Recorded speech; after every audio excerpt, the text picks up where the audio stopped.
प्रभु यीशु के सामर्थ्य नाम में आप सबको जय मसीह की। Praise the Lord. आइए आज के मनन के लिए प्रभु के वचन को निकालें। मेरे साथ यूहन्ना रचित सुसमाचार निकालिएगा, उसका 6वां अध्याय और उसका वचन 38 यहाँ लिखा है, क्योंकि मैं अपनी इच्छा से नहीं वरन अपने भेजने वाले की इच्छा पूरी करने के लिए स्वर्ग से उतरा हूँ। Praise the lord, hallelujah.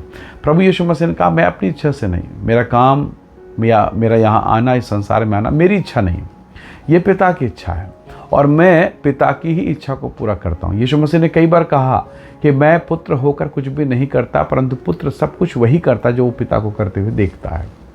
आपने अपने घर में देखा होगा कि आपके परिवार में अगर कोई छोटा बच्चा है, देखिएगा वो अपने दादा दादी, माता पिता, भाई बंधु, जितने लोगों के आसपास रहता है उन सब का अनुसरण करता है। उनकी बोली, भाषा, कपड़ा, व्यवहार सब कुछ सीख लेता है। उसी बच्चे को जो तमिलनाडु में जन्मा है, आप उसे जम्मू कश्मीर में भेज दीजिए बचपन से, वो उसके कल्चर को सीखेगा जहाँ भी वो बच्चा जाए। कहने का मतलब जिस माहौल में आप रहते हैं, तो कई बार ध्यान सुनिए, कई बार आप दुख के माहौल में हैं, निंदा करने वालों के बीच में है, पीड़ाओं वाले के बीच में है, तकलीफ़ों के बीच में है, कोर्ट कचहरी, डिप्रेशन, तनाव, यही हमारे आसपास चल रहा है। हम इन्हीं बातों को देखते हैं और हमारा जीवन भी ऐसा ही हो जाता है, हमारा विश्वास भी ऐसे हो जाता है, लगता है कि प्रभु कोई उम्मीद है ही नहीं। लाल सागर को देखकर लोगों को लगा अब तो कोई रास्ता है नहीं, अंधेरी रात है, आगे रास्ता बंद है, लाल समुद्र सब कुछ बंद है और पीछे फिरौन की सेना, मरना तो है ही। तो कई बार हम ऐसी परिस्थितियों में घिर के हमें भी लगता है कि परमेश्वर का कोई उत्तर नहीं है। यीशु ने कहा, प्रभु ने कहा, मैं पिता की इच्छा के अनुसार पिता की इच्छा को पूरी करने के लिए उतरा हूँ। हालेलुया। तो बहुत बार हम बहुतों की इच्छाओं और अभिलाषाओं को देखते हैं और वो अभिलाषाएं हम पर प्रभाव डालती हैं। यीशु के समान अगर हम पिता को देखें, बाइबल कहती है पिता को कभी किसी ने नहीं देखा, पर इकलौता बेटा प्रभु यीशु मसीह उसी ने प्रकट किया। हालेलुया। तो अगर मैं यीशु को देखूं, यीशु की शिक्षाओं को देखूं, यीशु के वचन को देखूं, इसका मतलब मैं परमेश्वर को देख रहा हूं। प्रभु यीशु मसीह ने कहा, एक बार प्रभु के शिष्यों ने कहा यूहन्ना के सुसमाचार 14 अध्याय में कि प्रभु जी हमें पिता को दिखा दीजिए, यही हमारे लिए बहुत है। यीशु ने कहा, फिलिप्पुस, इतने दिन से मैं तुम्हारे साथ हूं और तुम कहते मुझे पिता के दिखा, जिसने मुझे देखा उसने पिता को देखा। यूहन्ना 10:30 कहता मैं और पिता एक है। यानी शिष्य भी नहीं समझ पा रहे हैं। इसका मतलब ये हुआ, अगर आप यीशु को देख रहे हैं, आप पिता को देख रहे हैं, उसके काम को देख रहे हैं। तो यीशु के मसीह के चारों तरफ अंधकार, डार्कनेस, बेडौल, सुनसानपन, लोगों के जिन दुख तकलीफ सारी चीज़ें थी, पर उन चीज़ों को ठीक करने के लिए, उन बातों को ठीक करने के लिए, उस माहौल पर कब्जा करने के लिए प्रभु यीशु मसीह ने पिता को देखा। दाऊद कहता है, मैं अपनी आंखें पर्वतों की ओर लगाता हूँ, मुझे सहायता यहोवा की ओर से मिलती है। हालेलुया।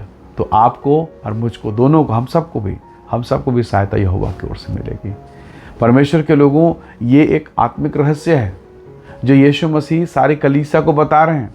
मैं अपने में कुछ भी नहीं, मैं बस पिता को देखता हूँ और वही काम करता हूँ। तो मुझे और आपको क्या करना है? पिता को देखना है और पिता की इच्छा के अनुसार काम करना है। और जब ऐसा होगा तो वो परिस्थितियाँ जो आज हमें दबाए जा रही हैं, वो सब कुछ ठीक होगा, महिमा से भरपूर होगा। ये परमेश्वर के वचन में लिखा है। तो प्रभु के लोगों, क्यों हम दबें और क्यों हम संसार को देखें? आप देखते हैं किसी के घर में आप गए और लोग रो रहे हैं, कोई दुख घटना हो गया, कोई शोक में है, कोई पीड़ा में है, किसी का डेथ हो गई, आप जाते हैं, क्या आप वहाँ मुस्कुरा पाएंगे? नहीं, वो माहौल आपको रुला डालेगा। कहीं बेटी की विदाई हो रही है, ऐसी जगह में चले गए, वो माहौल आपको रुला डालेगा, क्योंकि परिस्थितियाँ प्रभावित करती है। तो जैसे लोग वैसा माहौल, और जैसा माहौल वैसा इनर साइड, अंदरूनी जीवन में वही चीज़ आप महसूस करेंगे। यीशु मसीह ने संसार में आके संसारिकता को देखा, पर संसारिकता को अपने अंदर आने नहीं दिया, उसने पिता के स्वभाव को रखा। हालेलुया।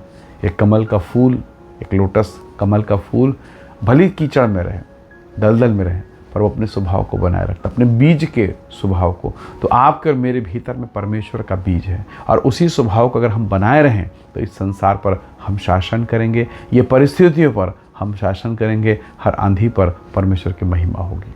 हालेलुया। इसलिए निराशा के दौर में, दुख और पीड़ा के दौर में परमेश्वर की तरफ देखिए, पिता की ओर देखिए, ताकि वो आप पर और मुझ पर दया करे। कलवरी के क्रूस पर भी, उस असहनीय पीड़ा में भी यीशु ने कहा, पिता मैं अपनी आत्मा तेरे हाथों में, पिता तूने मुझे क्यों छोड़ा। हर घड़ी, हर पल, हर क्षण उसने पिता के साथ अपने संबंध को बनाए रखा।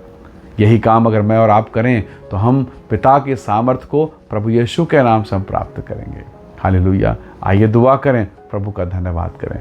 प्रेमी अनुग्रहकारी स्वर्गीय पिता, प्रभु यीशु के नाम से हम आपके समीप आते और विनती करते हैं प्रभु, वो तमाम परिस्थितियां जो हमारे चारों ओर है, जो हमें दिखाई देती है, वो हमें प्रभावित करने ना पाए, परंतु पिता की सामर्थ, पिता की मर्जी, पिता की महिमा हम में से हर एक के जिन पर पूरी हो। हर एक को ब्लेस कर आशीष दे, हर एक डिप्रेशन, तनाव, पीड़ा, परेशानी से बचा, महिमा से भरपूर कर। धन्यवाद पिता, प्रार्थना सुनने के लिए प्रभु यीशु के सामर्थी नाम से मांगते हैं, आमीन आमीन। प्रभु आप सबको बहुत ऐसे आशीष दे, परमेश्वर का अनुग्रह आप सबके साथ हो। प्रेज लॉर्ड, जय मसीह।